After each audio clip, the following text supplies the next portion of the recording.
Lagi pusing, ada masalah? Kan ada My MCC.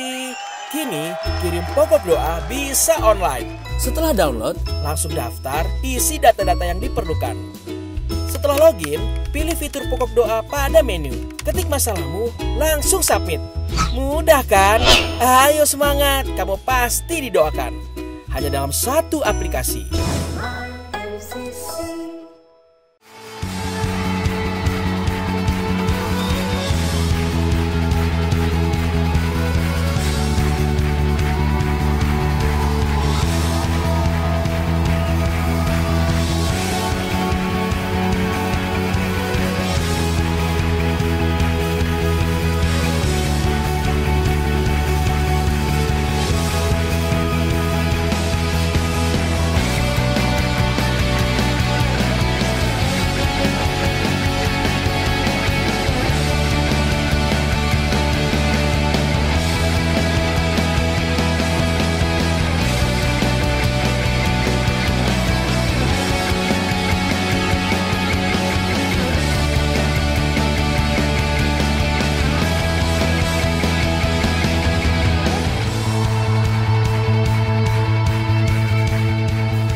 Bro, kenapa muka kusut benar? Bro, lihat nih bro, kerjaan nggak selesai-selesai, belum lagi mas. Nah, yang kayak gini butuh My MCC. Kalau saya pagi-pagi udah baca firman Tuhan lewat fasilitas DBR. Hanya ada di satu aplikasi. Mudah kan? Aplikasi apa bu?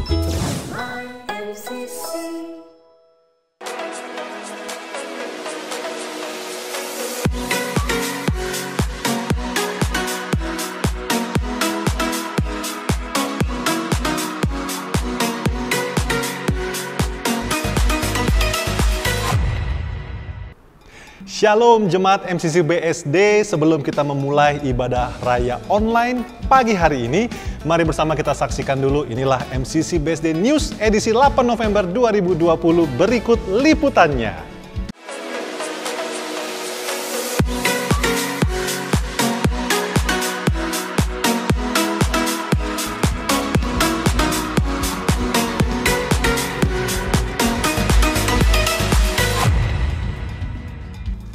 Jemaat MCC BSD, minggu depan ibadah raya online MCC BSD akan dimulai jam 9.30 di YouTube channel MCC BSD dan akan dilayani oleh hambanya Pastor Anta Kirana.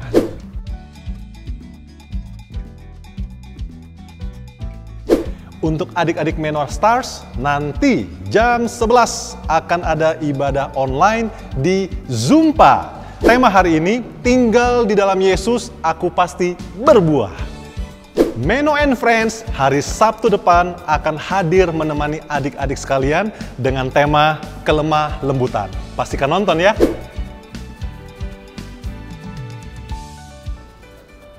Dan untuk para wanita hebat MCC BSD, jangan lupa untuk menyaksikan Women's Talk hari Kamis jam 7 malam dan kita akan diberkati dengan narasumber Ibu Yosi. Teman-teman pemuda, pastikan untuk menyaksikan You Extra Project setiap hari Jumat jam 6 malam dengan tema Unpopular yang nanti akan dibawakan oleh Kak Moses. Dan untuk Anda yang berjiwa muda, pastikan hadir minggu depan hari Sabtu jam 4.30 di ibadah Youth. Dan kita akan diberkati oleh Kak Agus. Pastikan hadir minggu depan. Untuk teens, kita juga ada ibadah secara online via Zoom. Informasi lebih lengkapnya dapat langsung menghubungi Kak Moses. Kita juga ada We Pray setiap hari Sabtu jam 12. Bagi Anda, Bapak Ibu Saudara yang tergerak untuk berdoa bersama, yuk gabung di We Pray setiap hari Sabtu jam 12. Untuk informasi lebih lanjut bisa menghubungi Saudari Ellen.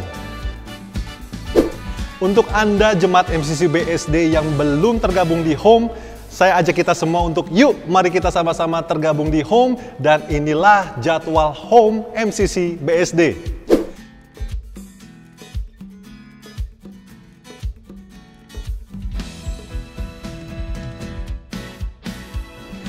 Dan untuk Anda yang ingin mendapatkan informasi lebih lengkap, dapat menghubungi Saudara Asa Boas. Bagi Anda, Bapak Ibu Saudara yang rindu untuk mempelajari firman Tuhan, bisa tergabung di hari Selasa nanti via Zoom di acara Dalami Alkitab bersama Abo. Dan temanya adalah Anda bertanya, Alkitab menjawab.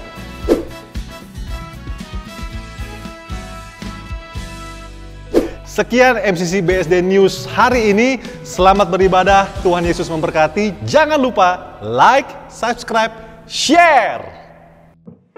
Shalom Jemaat MCC BSD. Berjumpa lagi di ibadah minggu hari ini. Dan kita bersyukur pada Tuhan bahwa kita ada sebagaimana kita ada, itu adalah kasih karunia Tuhan. Mari kita bersatu di dalam doa. Bapa, kami sungguh bersyukur hari ini adalah hari yang Tuhan jadikan dan kami bersuka cita di dalamnya. Dan hari ini Bapa, kami percaya Roh-Mu bekerja di tengah kami. Biar setiap kami boleh menyembah Tuhan dalam roh dan kebenaran. Dan hari ini kami bersyukur. Kami tahu bahwa Tuhan akan kembali menyatakan kasih, kebaikan, kebenaran dan kuasa-Mu melalui ibadah kami hari ini. Dan di dalam nama Tuhan Yesus kami bersyukur. Haleluya. Amin. Mari kita siapkan hati menyembah Tuhan. Bersyukur untuk segala kebaikan Tuhan. Haleluya. Yang dulu tak ku mengerti, sekarang kau buat mengerti. Kau singkapkan mataku dengan kasih-Mu yang tak pernah ku pikirkan. Sungguh kau telah sediakan. Kau curahkan berkat-Mu limpah dalam hidupku. Haleluya. Terima kasih Yesus.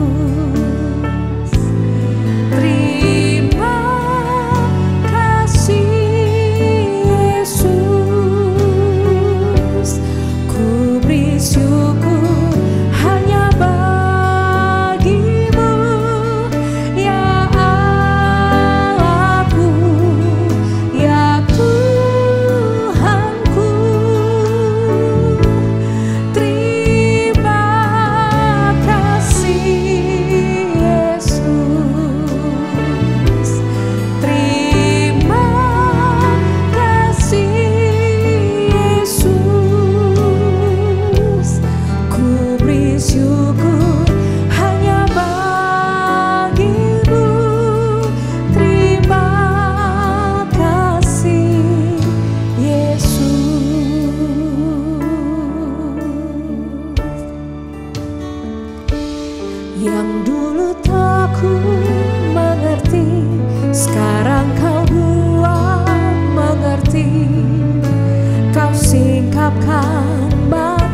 janji-Mu digenapi dalam hidup kami.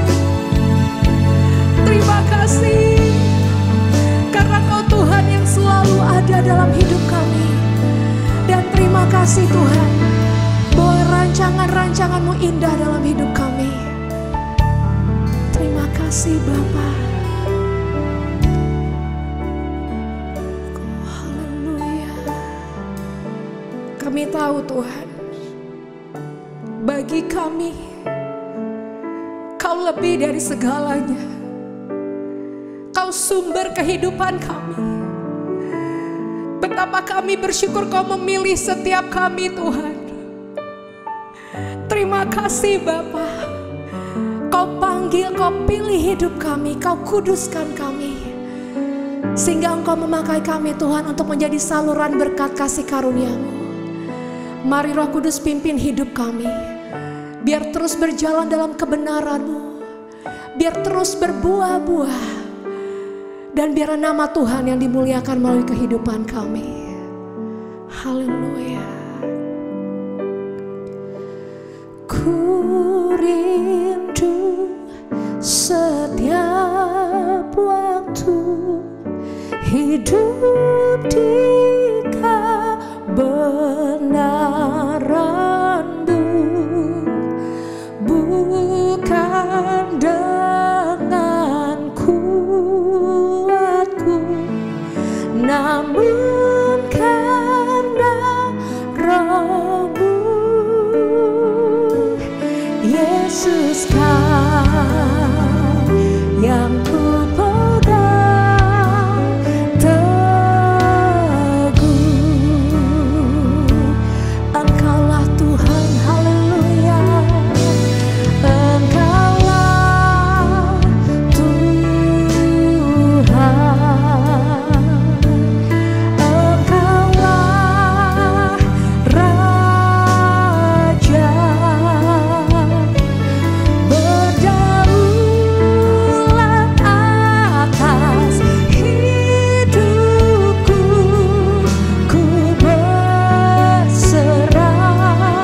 penuh. Engkaulah Tuhan, Engkaulah Tuhan. Engkaulah Raja.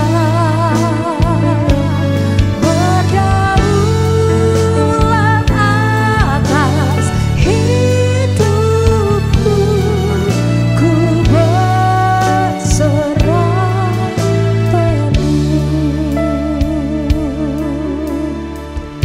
Terima kasih Tuhan. Kami berserah penuh dalam hadirat-Mu. Ini hidup kami, pakai setiap kami Tuhan, untuk terus menjadi duta-duta kasih karunia-Mu. Pakai hidup setiap kami untuk menyatakan kemuliaan-Mu dan mujizat-Mu dimanapun kami berada. Haleluya. Terima kasih Tuhan. Terima kasih Bapa. Hidupku menggenapi firman-Mu, tanda mujizat sertai tiap langkahku. Kau bersamaku di dalamku, jadi bukti kebesaran-Mu. Dengan lebih sungguh kami mau katakan hidup kami, haleluya. Hidupku menggenapi firman-Mu, tanda mujizat sertai tiap langkahku. Kau bersamaku di dalamku, jadi bukti kebesaran-Mu.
Shalom, jemaat Tuhan yang dikasihi Tuhan. Kembali hari ini kita akan sama-sama mendalami firman Tuhan. Mari kita satu dalam doa. Bapa dalam surga, kami bersyukur kami punya kesempatan untuk beribadah kepadamu. Dan tiba saatnya buat kami mendengarkan firman Tuhan. Berkati kami Tuhan, berikan kami kemampuan untuk memahami firman Tuhan sebagaimana Tuhan ingin kami mengerti. Dan Roh Kudus yang membantu kami untuk boleh melakukannya di dalam kehidupan keseharian kami. Terima kasih Bapa, dalam nama Yesus kami berdoa. Amin. Bapak Saudara kasih Tuhan, mari kita membuka firman Tuhan dari kitab Kolose 1 ayat yang ke-9 sampai ayatnya yang ke-12. Kolose 1 ayatnya yang ke-9 sampai ayatnya yang ke-12. Saya akan membacakan untuk Bapak Ibu semua dan Bapak Ibu silakan memperhatikan dalam Alkitabnya masing-masing. Sebab jika sejak waktu kami mendengarnya, kami tiada berhenti-henti berdoa untuk kamu. Kami meminta supaya kamu menerima segala hikmat dan pengertian yang benar untuk mengetahui kehendak Tuhan dengan sempurna. Sehingga hidupmu layak di hadapannya serta berkenan kepadanya dalam segala hal dan kamu memberi buah dalam segala pekerjaan yang baik dan bertumbuh dalam pengetahuan yang benar tentang Allah. Dan dikuatkan dengan segala kekuatan oleh kuasa kemuliaannya untuk menanggung segala sesuatu dengan tekun dan sabar. Dan mengucap syukur dengan sukacita kepada Bapa yang melayakkan kamu untuk mendapat bagian dalam apa yang ditentukan untuk orang-orang kudus di dalam kerajaan terang. Bapak Saudara yang dikasihi Tuhan, masih dalam tema besar MCC yaitu berbuah untuk Kristus. Berbuah bagi Kristus. Dan hari ini secara khusus kita akan membahas satu tema yaitu berbuat untuk Allah atau kalau disingkat berbuat untuk Allah. Pertanyaannya adalah bagaimana kita bisa berbuah? Bagaimana kita bisa berbuat untuk Allah? Apa yang dimaksudkan dengan berbuat untuk Allah? Nah, kita lihat dari kitab Kolose yang baru kita baca ini. Bapak Saudara menarik karena di kitab Kolose, Rasul Paulus menulis kepada jemaat Kolose karena saat itu kondisinya mereka sedang dirongrong oleh berbagai aliran sesat.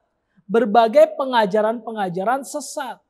Paling tidak ada dua di dalam jemaat Kolose saat itu. Yang pertama pengajaran legalisme. Apa itu legalisme? Pengajaran yang berbicara boleh kenal Tuhan, boleh percaya Yesus, tapi tetap melakukan hukum Taurat.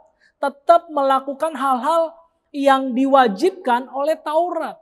Jadi mereka masih memelihara hari-hari tertentu. Mereka masih menjaga hidup mereka untuk tidak makan binatang-binatang tertentu yang menurut Taurat itu diharamkan.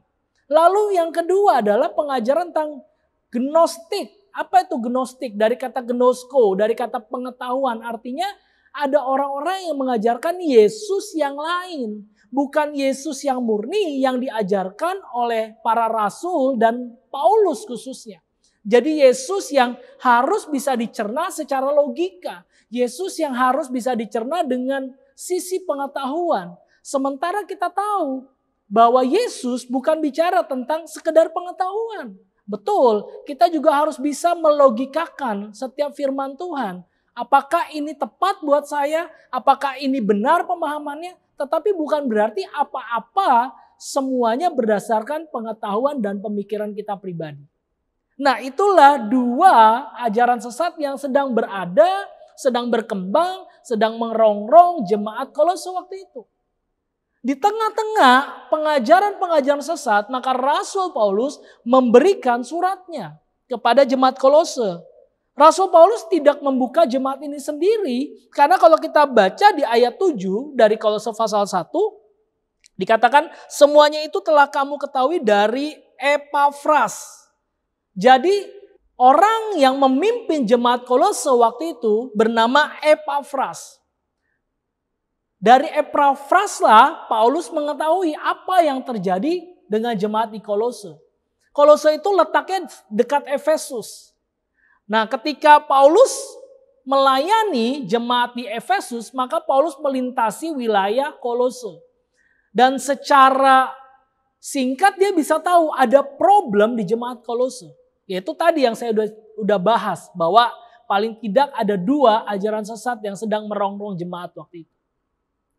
Dan di tengah-tengah kondisi ini, Paulus mengajak jemaat Kolose untuk berbuat untuk Allah, untuk berbuah. Jadi kondisinya adalah ini kondisi yang tidak memungkinkan untuk berbuah sebenarnya, saudara. Ini kondisi yang tidak memungkinkan sebenarnya untuk menunjukkan siapa orang Kristen sebenarnya. Tetapi justru di saat-saat seperti itulah Paulus ingin menyampaikan sesuatu kepada jemaat Kolose. Dan hari ini mari kita pahami firman Tuhan dengan benar supaya kita bisa menarik pemahaman yang benar tentang firman Tuhan ini dan kita aplikasikan dalam kehidupan sehari kita. Maka kita lihat bagaimana kita bisa berbuah. Bagaimana kita bisa berbuat untuk Allah. Yang pertama, perhatikan ayatnya yang ke-9. Kolose 1 ayat ke-9. Sebab jika sejak waktu kami mendengarnya, kami tiada berhenti-henti berdoa untuk kamu. Jadi ini konteksnya adalah Paulus berdoa untuk jemaat Kolose. Karena tadi saya bilang dia tidak bisa langsung bertatap muka, langsung datang kepada jemaat di Kolose. Jadi dia berdoa, dia menuliskan surat. Tapi menarik apa yang Paulus doakan. Paulus tidak mendoakan jemaat Kolose dapat berkat.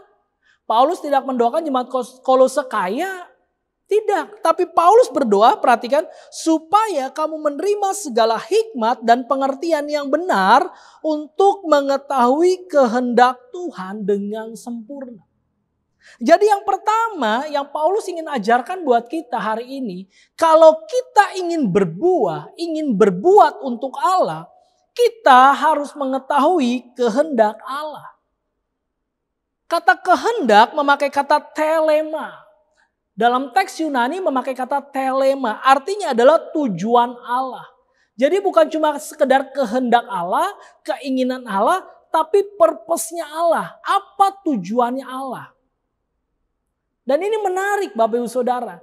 Karena sebagian dari kita mungkin hanya berpikir Allah mau apa ya sama hidupku? Allah mau bagaimana ya sama hidupku? Tapi Paulus hari ini ingin mengajarkan kepada kita Bapak Ibu, jangan hanya lihat dari sudut pandangmu, tapi lihat dari sudut pandangnya Allah. Karena kehendak Allah dengan kehendak kita jauh berbeda. Seringkali kita hanya fokus hari-hari ini karena masa pandemi, karena ada kesulitan hidup, karena ada pergumulan hidup, karena ada masalah hidup, kita mulai berpikir bahwa sebenarnya ya udahlah Tuhan mau apa sih sama hidup saya. Tapi mari kita lihat gambaran besarnya. Gambaran besar tentang apa? Allah mau bekerja betul melalui hidupmu, tapi untuk banyak hal. Sehingga kita gak bisa jadi orang Kristen yang egois, yang apa sih pentingnya buat saya? Benefitnya buat saya apa? Enggak. Paulus ingin supaya kita mengetahui kehendak Allah. Telema, tujuan Allah. Dan yang menarik adalah bukan cuma sekedar mengetahui tujuan Allah, tapi mengetahui tujuan Allah dengan sempurna. Apa itu sempurna? Sempurna adalah ketika kita benar-benar bisa mengikuti, memahami, tunduk kepada tujuan Allah. Jadi kalau cuma sekedar, ya saya tahu Allah mengasihi dunia ini. Ya saya tahu Allah mengasihi jiwa-jiwa. Saya tahu Tuhan bisa pakai pandemi ini. Ketika ada masalah, ketika ada pergumulan, Tuhan bisa pakai untuk menyatakan kasih-Nya. Bukan hanya sekedar itu, tapi bagaimana kita dalam memahami dengan sempurna. Kalau gitu next-nya apa? Kalau Allah mengasihi orang-orang di masa pandemi ini, tugas kita apa?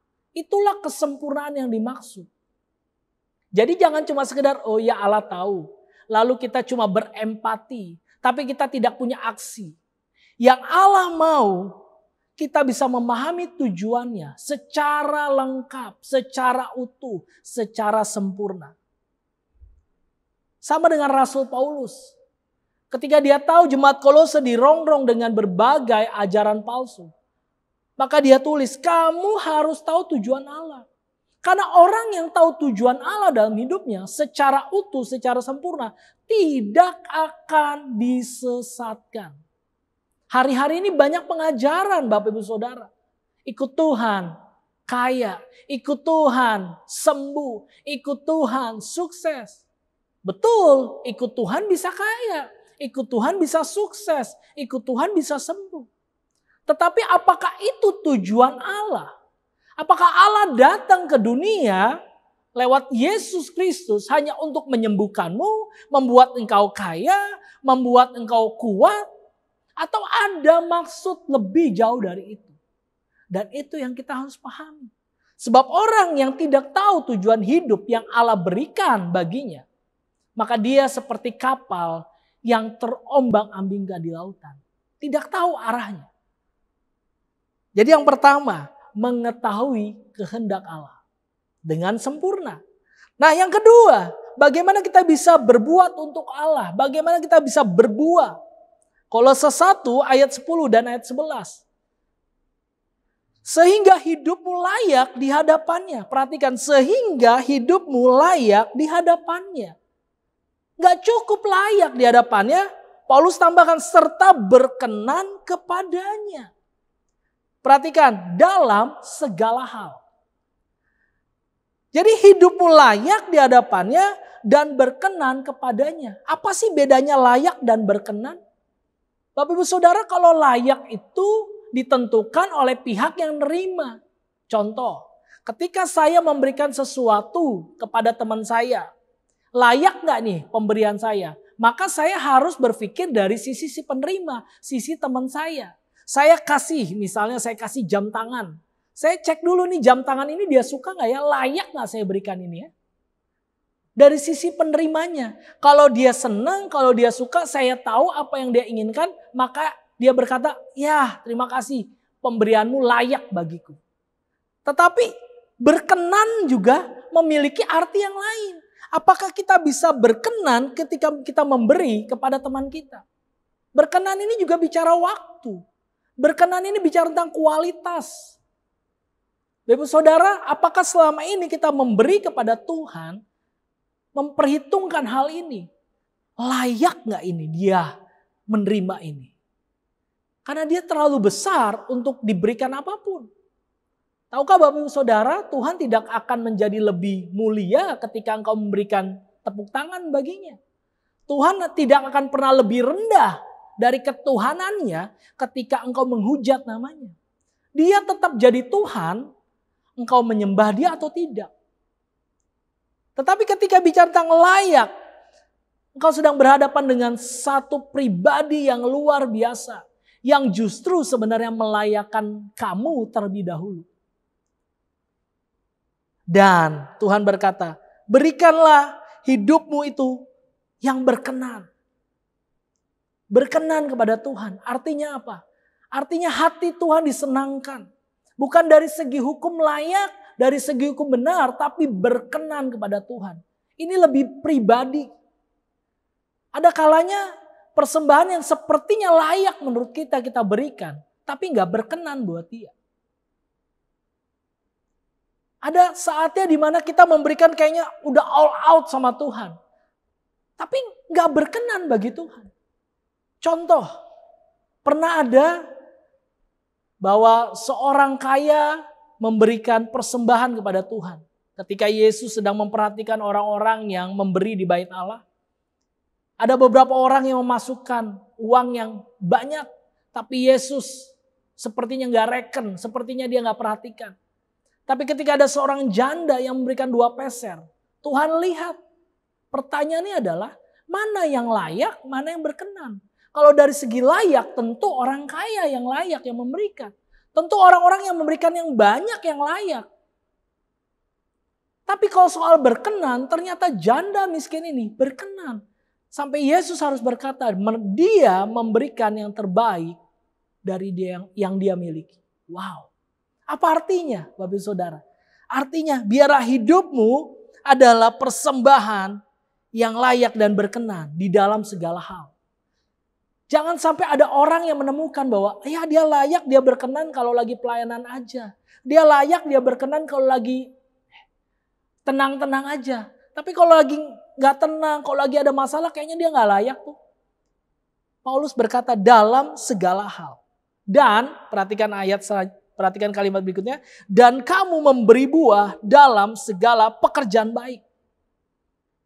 Dan kamu memberi buah dalam segala pekerjaan baik. Nah, poin kedua adalah bagaimana hidup kita berbuat untuk Allah. Bagaimana kita berbuah. Yang kedua, memberi buah dalam segala pekerjaan baik.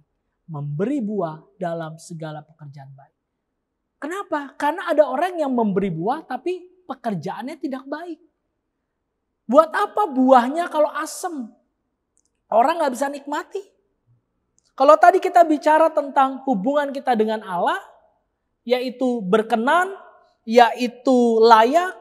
Sekarang kita bicara tentang interaksi sesama manusia. Bagaimana supaya pekerjaan baik kita dirasakan orang lain. Jadi jangan jadi orang Kristen yang rohani saja. Kita harus jadi orang Kristen yang juga bersosialisasi. Orang gak perlu jam-jam doamu di rumah. Orang gak perlu saat engkau menyembah Tuhan. Tapi orang membutuhkanmu ketika engkau keluar dari ruang doa. Ketika engkau selesai menyembah Tuhan. Engkau berdampak dalam hidupmu. Itulah yang dimaksud dengan memberi buah dalam segala pekerjaan baik. Dan dikatakan bertumbuh dalam pengetahuan yang benar tentang Allah. Dalam hidup kita ada banyak hal yang berubah. Saya sendiri pribadi merasakan. Sejak masa pandemi ini ada banyak hal yang berubah dalam hidup saya. Seakan-akan Tuhan sepertinya tuh stretch saya.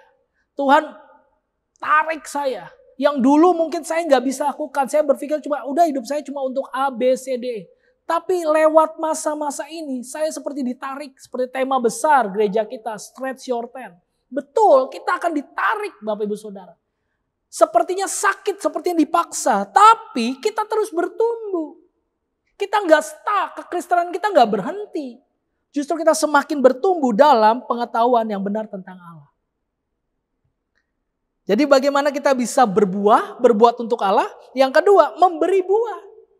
Memberi buah tadi, hubungan kita sama Tuhan, layak dan berkenan. Hubungan kita dengan sesama, dengan orang lain, memberi buah dalam segala pekerjaan yang baik. Tetapi bukan hanya itu, kita terus bertumbuh. Ada akselerasi dalam hidup kita. Jangan berhenti. Dan yang ketiga, bagaimana kita bisa berbuat untuk Allah. Yang ketiga ada di ayat yang ke-12. Dan mengucap syukur dengan sukacita kepada Bapa yang melayakkan kamu untuk mendapat bagian dalam apa yang ditentukan untuk orang-orang kudus di dalam kerajaan terang. Yang ketiga, mengucap syukur. Sering kita sudah melewati, ya saya tahu kehendak Allah, saya tahu tujuan Allah. Lalu kita mulai mengarahkan hidup kita kepada tujuan Allah. Dan kita memberi buah. Tetapi seringkali kita lupakan yang namanya ucapan syukur. Kalau saya renungi kehidupan saya sampai hari ini. Saya cuma bilang terima kasih Tuhan, terima kasih Tuhan. Saya hanya bisa mengucap syukur. Karena apa yang saya lewati itu semata-mata karena Tuhan yang bekerja. Dan hari ini Bapak Ibu Saudara, kalau engkau masih ada, engkau bisa menyaksikan tayangan ini, engkau masih bisa mendengar firman Tuhan, engkau masih bisa memuji menyembah Tuhan, itu karena perbuatan Tuhan dalam hidup. Dan selayaknya lah engkau mengucap syukur. Mengucap syukur seperti apa? Paulus katakan, dan mengucap syukur dengan sukacita. Mengucap syukur dengan sukacita. Ya puji Tuhan lah Pak. Saya selamat, puji Tuhan Pak, saya enak. Jangan. Kalau cuma puji Tuhan ya Pak, puji Tuhan ya Pak. Itu gak tulus, dikatakan dengan sukacita. Makanya ketika kita mengucap syukur, ada sukacita dalam hidup kita. Orang yang tahu rasanya bersyukur sama Tuhan, hidupnya penuh dengan sukacita. Kenapa orang murung? Karena dia gak tahu syukur. Kenapa orang susah hati? Karena dia gak bersyukur. Tapi ketika orang itu bersyukur, maka ada sukacita. Dan yang menarik adalah dikatakan yang melayakkan kamu. Wow, kalau tadi ayat sebelumnya berkata kita memberikan hidup yang layak kepada Tuhan.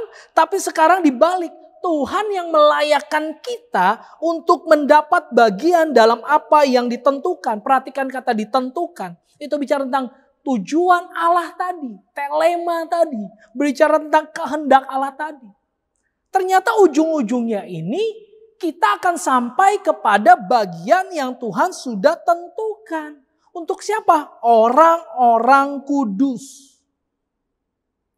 Jadi hidup kita tidak akan kemana-mana Bapak Ibu. Hidup kita adalah hidup yang akan kembali kepada kerajaan terang. Wow, luar biasa. Jadi hari ini pesan firman Tuhan buat kita semua. Bagaimana kita bisa berbuat untuk Allah. Yang pertama, mengetahui kehendak Allah dengan sempurna. Yang kedua, memberi buah. Baik itu buah dalam hubungan kita kepada Tuhan, buah hubungan kita sesama, dan buah pertumbuhan kita dalam pengenalan akan Allah. Dan yang ketiga, mengucap syukur. 3M, mengetahui kehendak Allah, memberi buah, dan mengucap syukur. Kiranya firman Tuhan hari ini menguatkan Bapak Ibu Saudara untuk terus bertumbuh dan berbuah di dalam Kristus sampai Tuhan datang kembali. Tuhan Yesus memberkati. Mari kita satu dalam doa. Bapa dalam surga, kami bersyukur untuk firman Tuhan yang sudah kami dengar. Tuhan berikan kami kemampuan untuk boleh menyimpan, memahami firman Tuhan dengan benar.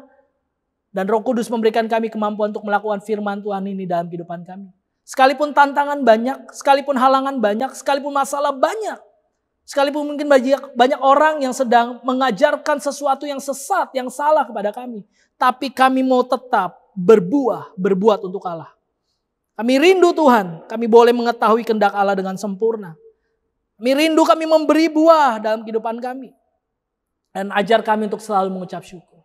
Terima kasih Tuhan untuk hari ini. Terpuji-puji namamu kekal selama-lamanya. Di dalam nama Tuhan Yesus Kristus kami berdoa. Amin.